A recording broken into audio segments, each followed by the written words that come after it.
that we're live. I don't even know how to start with you, to be honest, because I'm just so fascinated by you and by your background and the way that you think and the way that you work. So maybe we should start by just saying a little bit about who you are, what's your background, and what do you stand up for? Thank you. And same likewise, it's a pleasure being here with you. I really like this work that you're doing at the moment. It's so important to bring up the awareness of what WFM is, who's behind the WFM, what kind of minds what kind of are behind all of this, what kind of thinking is behind all of this, the people that actually do the job. Because at the end of the day, if you think realistically, while operations run the show, they wouldn't be able to run the show without our planning, without our doing before. And if what we do, WFMers, regardless of where you are on the umbrella, if what we do is done right, then it will work for operations and everybody is happy. And it works for the staff as well. And staff is the main priority. So you asked me who I am. My name is Maria.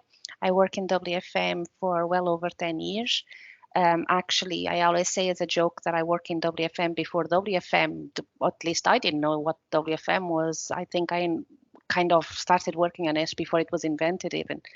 So coming from a call center background, I was always handy with the numbers and the Excel and this and that, and very curious and so on. So kind of fitted the bill. And way before WFM implementation, the systems, I started doing rostering for a call center in an insurance company on Excel.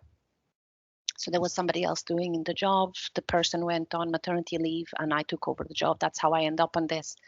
How I developed the whole WFM thing, I suppose I'm very, very curious. And if there's a button in there, I have to go there and press it.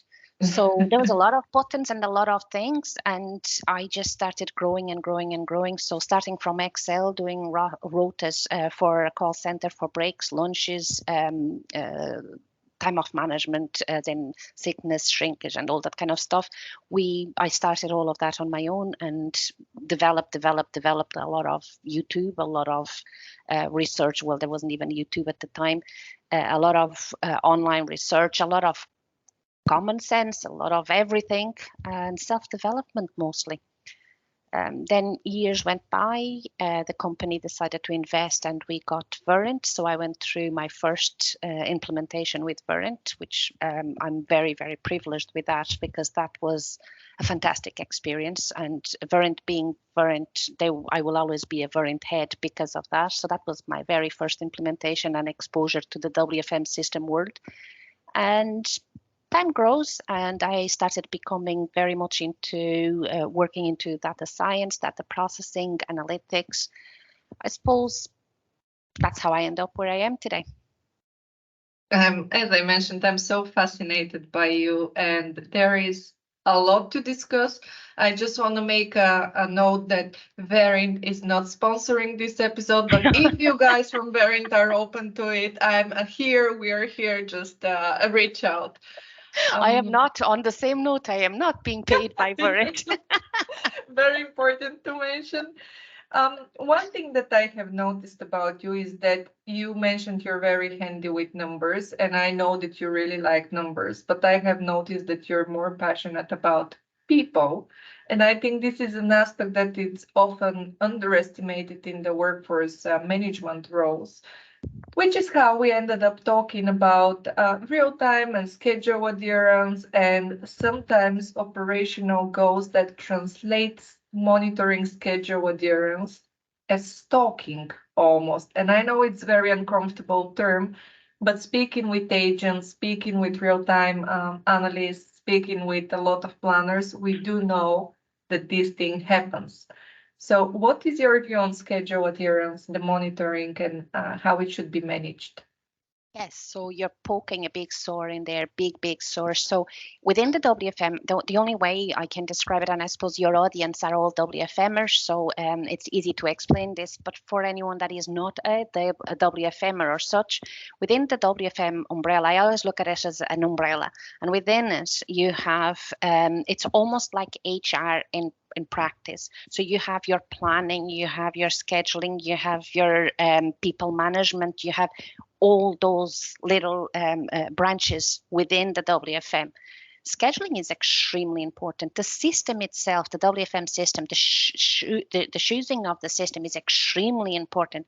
But ultimately, all that umbrella, the purpose of that umbrella, in my opinion, is to create a perfect place for the staff, or as perfect as possible. So back to my Excel days before an implementation of a system, I recall going manually and finding out when are the primary schools closed in the area, so that we had this thing called the flexi day, that we could give days off to staff, 1 day off every month. And luckily, they said they were always allocated a day. All the mummies in the place were allocated a day off when their kids were at home. There was no luck in there. That was me doing the work in the background and finding out when the primary schools were closed. The thinking in there is that everything I did, my task was to allocate a day off. But when I went and allocated that day off, there was a lot more thinking than numbers on it. I was actually trying to get that day into a day that the staff member would be happy. So my priority within WFM was never to roster and get the staff to work more. Yes, it is that, but it's in a happy environment. So with the new technology and all the WFM tools that we have that are really, really sophisticated, RTA, real-time analysts, can see in real time exactly what the agents are doing. And quite often you come into a place where we go into what you're saying, that the stalking mode, whereas I think the job of a real-time analyst is actually to analyze the behaviors, to in real time analyze the behaviors of what's going on, what are the patterns, is there a pattern, how can I improve, how can I change and adapt my schedule or pass on to the schedulers to create the right environment for this staff member. And I think we spoke in the past about one particular example of an agent that I had recently that would start at 9 o'clock, and we had a rule whereby first break doesn't happen within X or Z of the startup time. But this person was literally every day taking up a break within 45 minutes or 50 minutes of starting. And this person was also under disciplinary action for doing that.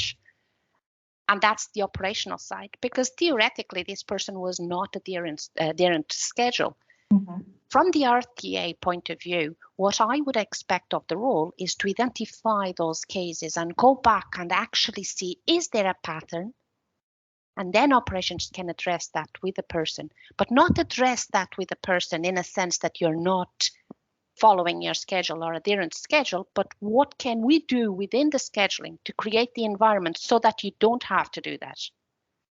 So while numbers rule our world and we are all people ruled by numbers, all of us have to be very, very analytic minds. The people aspect is the determining factor between the good and the not so good WFM operation.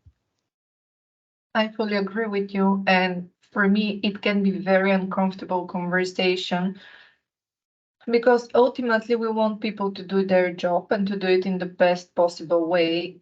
And how can we ask them to do it if they hate the process, if they don't feel engaged, if they don't feel seen, if they don't feel heard? And I've been in a situation working in a team where I was actually seeing people being extracted from toilets using personal breaks. And it might sound funny. It's really not funny if you're that person who is on the verge of a burnout, overloaded with work, getting call after call after call, and you really need 2 minutes to get your head off the phone. And then somebody's chasing you and basically giving you a feedback that you should rush back to your desk because you're not doing your job. Yes. And that has nothing to do with schedule adherence. That should be what we're striving to achieve as normal and good and healthy environment for the employees. And the thing that I resent the most and I'm very passionate about is when workforce management is seen as these people that are after you to get you. to get you instead of after you, to understand you and raise the awareness and create the perfect environment for you to actually to grow and shine in your organization, because that's the WFM role. That's what we're supposed to be doing. 100%. So in terms of the break time and the chasing people to the bathrooms, unfortunately, I've seen that as well, and it is a common thing, unfortunately, in call centers, and that's where the call center environment gets such a bad reputation, and in a lot of cases, very, very true. And I have to say, in any organization that I've worked, and any person that has worked with me knows that I'm very, very much into respecting the staff and creating the environment for the staff. Those are the two things. I don't work for the company, or I do work for the. But I'm curious to see or to understand from your experience, why do you think this is the situation? Why so many real-time specialists are literally trained that this is their job to go and chase people across the room? Yeah, so I think it depends on who leads operations and who leads the WFM, and what power or decision power the WFM umbrella or the manager in WFM has over the operation. So in my own experience, the my RTA people are always instructed to or taught to that your job is to analyze what's going on at any given moment, be aware, have a huge awareness of what's going on, whether it's customer behavior, whether it's if you have multiple lines of business, is this line hopping, is that line hopping? So you're analyzing what's happening in real time. The same goes for the staff. Identify the patterns so you'll know that A, X, or B, or Z, this person or that person takes a break every single day at this specific time, or goes to the bathroom regularly, whereas the other person only goes to the bathroom once every 2 hours or 3 hours. This information is vital for planning. So then we move on to adherence to schedule, and adherence to schedule in some organizations, like you're describing, some operation managers actually have an expectation of 95% adherence to schedule, which, in my opinion, that's completely non-productive and toxic even. You have to have an expectation. So there's your schedule. You're supposed to do what your schedule tells within 85% of the time, and that's fair. If it's 85% of the time, if I'm here and it's summer and I just had a whole bottle of water and I need to go to the bathroom, it's okay to get up and go to the bathroom, because that fits within the 85% adherence to schedule. If I had a tough call and I have to go and not ready, that still fits within my adherence to schedule. We're talking about wrap-up time after call, which in those type of environments where the operation managers regularly demand a 95% adherence to schedule, in those environments, they also remove the wrap-up time after call. Mm-hmm. And the excuse for that would be quite often, oh, there's no need for time after a call because there's an admin department down there and they do the calls, but they forget about the most important. Those agents, the agents are the face of the company. They're dealing with very difficult people. They're dealing with lovely people as well. They're dealing with people. Some of them, in some call centers, they are constantly being asked on the spot different questions, some of them very difficult. So the levels of on the moment, on demand that is put on any agent is unbelievable. So to go to that person and actually have the expectation that that person jumps from that phone call, regardless of whether it was a good or a bad call, into the next one immediately, we're not robots, we're people. So the bare minimum, and it even sounds ridiculous when I say it, and I cannot understand the struggle for operational departments to not understand that. But the bare minimum is to have at least 60 seconds between one call and the other, which, by the way, 60 seconds is the bare minimum to breathe. We're people. We are people. We got off our bed. Me, you, our agents, we got off our bed to go to work because we have bills to pay. Breathing is a minimum requirement. You have to be able to terminate a phone call, breathe, recenter, and take the next one. So its adherence schedule should not be over 85. wrap-up times after calls, and mostly understand the role of RTA, where RTA is there to identify the patterns to make the life easier and better for the agents and not to stalk the agent. I love everything that you just mentioned, and it sounds, how do I even put it in words? Breathing Just should makes be the sense. bare minimum. Yes, Yeah, I it absolutely just agree. makes sense. It does make sense. And I think the problem is often that in contact centers are notoriously known for being cost centers. And this is wrong to start off with on so many levels. And it's always struggle about how to achieve balance to do the most with the least cost. And by wanting agents to do more and more and more and more work, we somehow are trying to reward quantity on the expense of quality. And Quality. then, yeah, and then we're reaching out to the whole conversation about attrition and the cost that occurs from attrition, because I wouldn't be able to cope with that being extracted from the toilet every time that I go, or being Yes. one time, 1 minute late from my break and being reprimanded for it. I don't think I will be able to cope. And I'm sure that we're going into a very detailed explanations here, but then you're entering the conversation of, okay, my break is scheduled at 1. I'm on the phone with the customer. So what do you want me to do? Do you want me to hang up To and hang go? up on the Yeah, customer and so then that I go my can break? save my KPIs and pass that one-to-one at the end of the week with flying colors and say, yeah, I met my adherence to schedule. At what cost are you hanging up on a customer? Exactly. Are you actually going on not ready right before the break because you need to make your break in time? How's that going to help the organization? So if you have a call center with 100 people and 30 of them were scheduled to go for lunch at 12, if all of them are extremely under scrutiny or feel that they're extremely under scrutiny for their adherence to schedule, they're all scheduled for 12, so they're going to go 3 minutes before the break. They're going to go on not ready, because that's the only way. If the call is 6, that's the only way they're going to avoid having to hang up on the customer and still meet their adherence to schedule. Well, all those 20 people would be 20 calls that would be abandoned. Mm-hmm. Yeah. It's common sense. I think the more relaxed the environment for or approach for an RTA, and this comes every one of us, we do what we're told to do. So that comes from the tone is set from the top. And that's always what I've said to my staff. It comes from the top. So the message to the agents on that case, on that scenario, it should be your adherence is 85, your target is 85. So you have that flexibility to make that decision. It's 1 minute to lunch. Lunch is in 1 minute time. Rather than going on not ready, just up and go. Go to your break already. You're going 1 minute before, that's perfectly okay. Mm-hmm.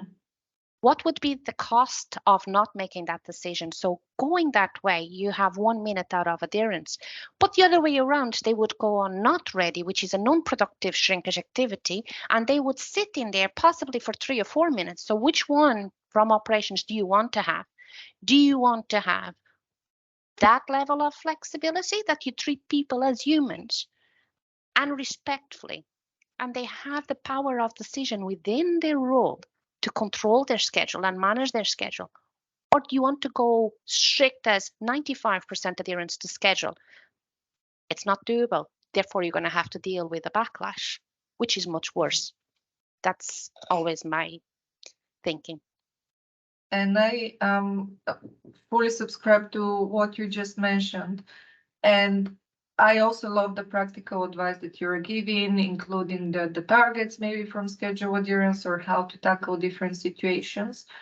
I would say that often in organization you have the two situations. Either the planning teams, the WFM team, is kind of separated, almost not to be talked to, and Yeah. they sit on their own. And Either they're a mathematical mind that doesn't understand the people side. So they're focused on numbers only. Yes, absolutely. This is why we're called workforce management team, because we're not supposed to deal with people in any shape or form or manner. But my approach was and it's always that you should be, as if you're a real-time analyst, if you're a planner, just get involved with the agents, get to know them, build this relationship with the team leads, build that relationship with the agents. And I remember I used to have one real-time monitor who was just a great guy, and he had that kind of a people skill that he would just go and ask them, hey, how are you doing? I'm just very tired today. Oh, okay, let's see what we can do about it. Because Yes, then you can either change their activity and make sure that they're relaxed, because everyone copes with their personal situations and yes, dramas at home and we're exhausted. But then you're gaining that loyalty from that agents rather than saying, oh, you're tired. Oh, let me speak to your team lead then, because I'm sure they would love to put that in your yes. scorecard. What I often that would be my guidance as well. So that lad in there that you're mentioning could work with me, and you would be welcome to work with me. Going back to, and I know I'm repeating myself, but we WFMers work for the staff. Our job is to create the best possible. There's no perfect, but the best possible outcome for the agents. If you create an environment where the agents can shine, they will shine. That's as easy as that. The environment for you is going to be different for the environment for another person, and even for the same person, depending on the day, it's going to be different outcome. So if I come in today as an agent and I have a very, very sore throat and I Mhm. cannot speak, I am sure positive that in any organization there's emails in there that can be done. So the RTA person in real time is looking at the behaviors, and he perhaps spotted that the calls for that particular person are dragging, and that particular person in that morning, which is out of normal, so identify the patterns. In that morning, that person is actually not only taking longer but going on hold repeatedly. That's real-time analyst. So perhaps not chasing the guy to the bathroom, but perhaps, hey, what's up, are you okay? What's going on? Oh, my throat is sore. Oh, that's perfectly okay. Would you like to do emails today? That person is going to shine and do the work in there because he's not sick enough. Perhaps the answer is go home and pass it on to the team leader, and that person should be sent home.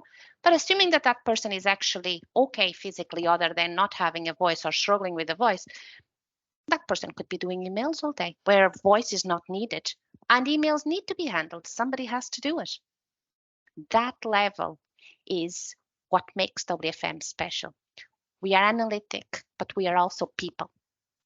And quite often our brains subdivide into left or right. And you see a lot of people that are genius with numbers and analytics, and you see a lot of people that are so people focused. The balance, that middle space between the numbers and the kindness of looking after a whole organization at the agent level, that's where WFM sits, and that's where my passion sits as well. And I think I speak for any WFMer out there in this world. That's why we get up the bed in the morning and we go to work. I couldn't have finished that conversation in a better way.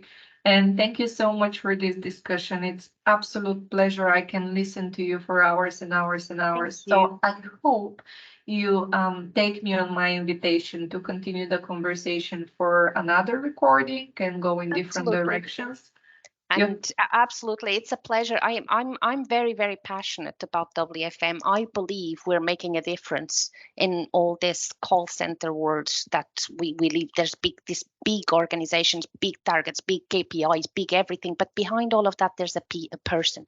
There's an agent. The agent is the one dealing with the customer.